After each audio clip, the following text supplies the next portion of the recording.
Hey there, it's Gina, and Carrie contacted me and asked me if I could just share some things with you all. She told me about your boot camp and that you guys are learning a lot and growing, and that's amazing.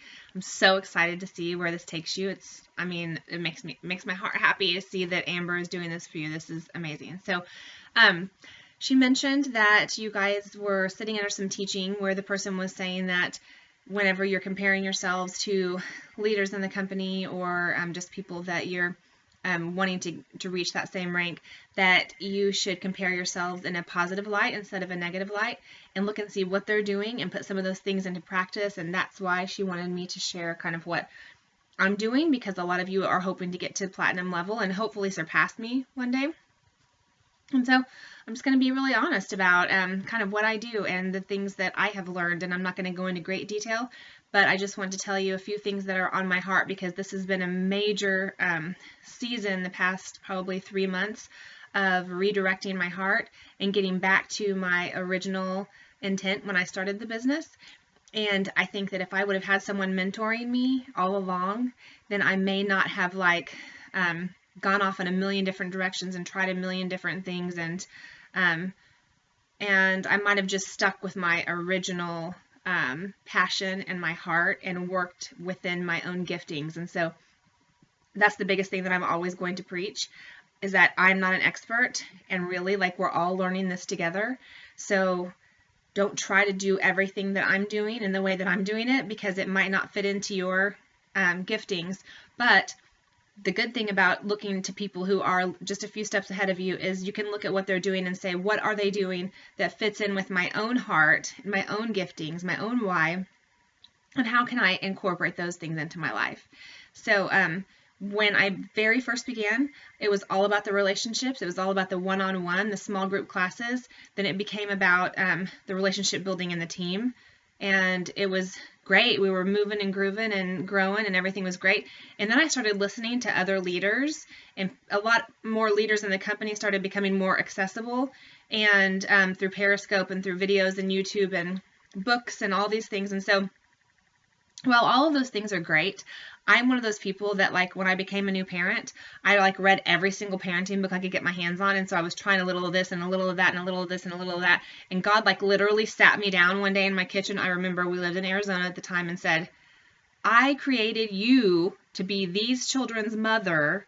You can read those books sometimes, not all the time and all at once, but you can read those books and you can get good ideas from other mothers. But if what you read does not fit into how I created you, then don't do it, because you're not living out what I have planned for you.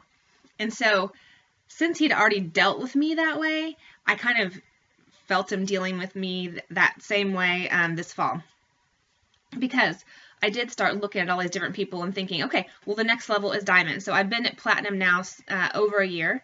And so I'm like, I need to get to diamond, whatever I need to do. So I started listening to all these different people and then trying different things, different methods that are good methods for certain personality types, but are not good for me. They're things that stressed me out, caused me more anxiety. I was starting to lose the love and the joy in what I was doing, and it was taking time away from my family, and I was kind of grouchy, because when you're doing something that feels like work, and it's just, you're kind of beating your head against a wall, it's not working, it doesn't feel very good in your spirit. So it comes out in every area. And I just kind of had another come to Jesus meeting where it was like, okay, Lord, I'm doing it again. I have looked at all these other people and I've tried to do all these things that these people are doing. And what do you want from me? What do you want from me in this business? And he made it very clear, like he always does, and so I'm so grateful. And I have refocused, and I'm really trying to refocus and stay focused on these things. And so I'll tell you, she asked me to share with you some just tips on how I keep my attitude straight. And one thing is that I try really hard. I'm not always successful, but I try to start the day quiet, try to start the day with God in prayer, whether I'm still laying in bed and praying, or whether I get up and I do my devotional. Sometime throughout the day, I do my devotional, usually in the morning. Sometimes I hit the ground running, we all do, but this is my favorite one right now. I mean, you know, we go through different ones, but Jesus Calling is amazing, and it feels so personal, and the message in it, at least so far in January, has felt really personal to me, so that's been good to keep my focus. And then the biggest book that, oh wait, I didn't talk about books yet, but I started to talk about books, so I'm going to tell you about this one now. So for my attitude too, this has been huge. This book, The 15 Invaluable Laws of Growth, it's not just a business book. I mean, this is a personal growth book. And so this has been more important to me and more valuable than all of the other books put together that I have read about business. And I've read it, and I've listened to it on Audible, and I continue to pull it out and read it and listen to it again and listen to bits and pieces. And I'm still journaling through it because there's a lot of heart work in this.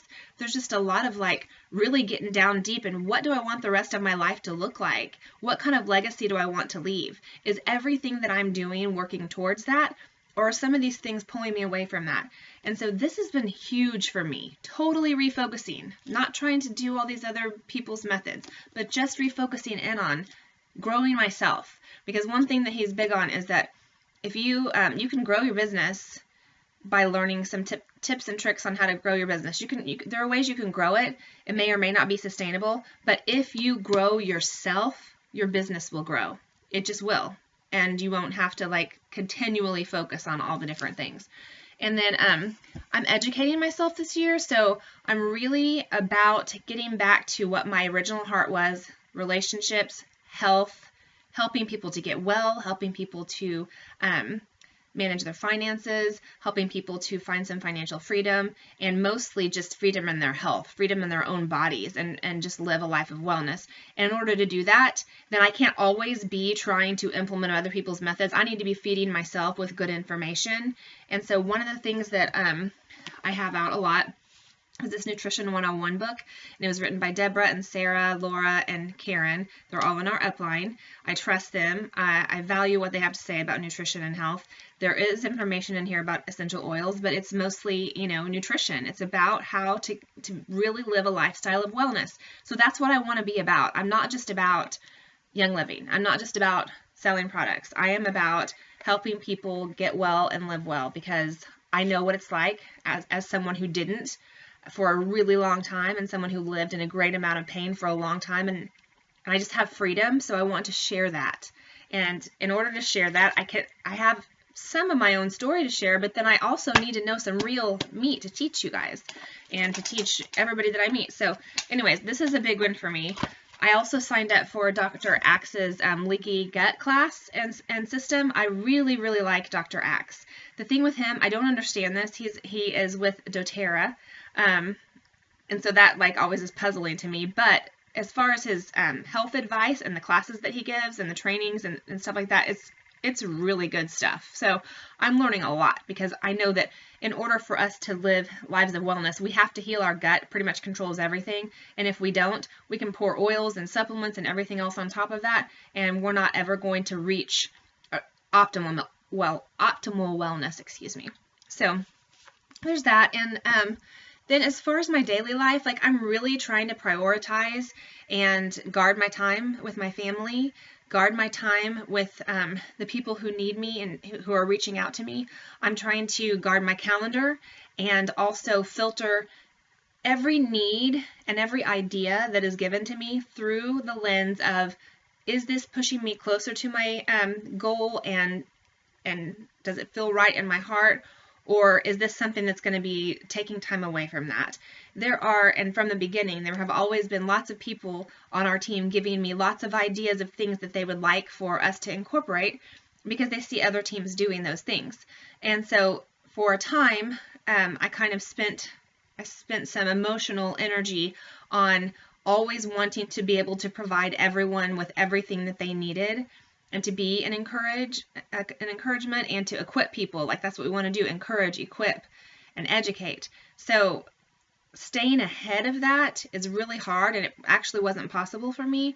And so I had to like step back and say, look, my business is where it is right here, this moment. I only know what I know a little over 4 years in, and only 2 years into the business. I only know what I know. I can't be someone I'm not. I have to be who I am, where I am in this moment with 5 children, homeschooling, and one of them's a baby. Like I am who I am, and my life is what it is. So I need to operate within that and do what I can to keep moving forward and do the very best that I can to be true to my heart, true to what I feel like the Lord is leading me to do. And if someone asks me to provide this or that, or says that, this other team has this or that, and we really need, then I have to filter it through. Is that a great idea to put on our list of things that we are going to work towards doing?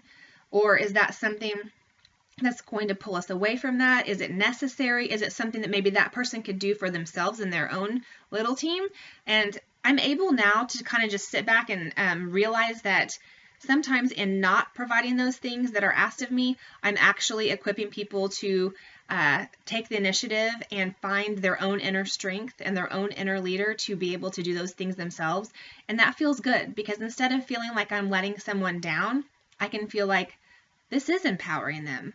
This is equipping them. I'm equipping them by not giving them something. Like, you asked for this, okay, let's see if you can do it, kind of thing. And that's a hard balance whenever you like to help people. So I'm just really trying to guard my time, guard my relationships, and make sure that everything I do is out of the right heart, and that it meets my goals, and that it's within my gifting and my passion. And that's what I would encourage all of you to do. So as you look at other leaders and you hear from other leaders, just filter it through your own heart, filter it through how God wired you. Because as long as you're plugged into the source, as long as you're plugged into Him and you're operating within your God-given gifts, then you're in the sweet spot. Things are going to go well for you, and you're going to enjoy the process. It's when you unplug from that and you try to do things in someone else's way or in someone else's gifting that you're not gifted, that's when this feels icky and like work and like, I don't know if I want to do this. So I'll just encourage you guys to just keep doing what you're doing and loving on each other, and you will grow. So congratulations on taking this step with the boot camp, and I hope that you guys will come to the Get Your Gold On Challenge next week, because you're going to hear from all of the different leaders, and you'll see that everyone kind of approaches business in a very different way, and that we all operate best when we're operating as ourselves. So I love you guys.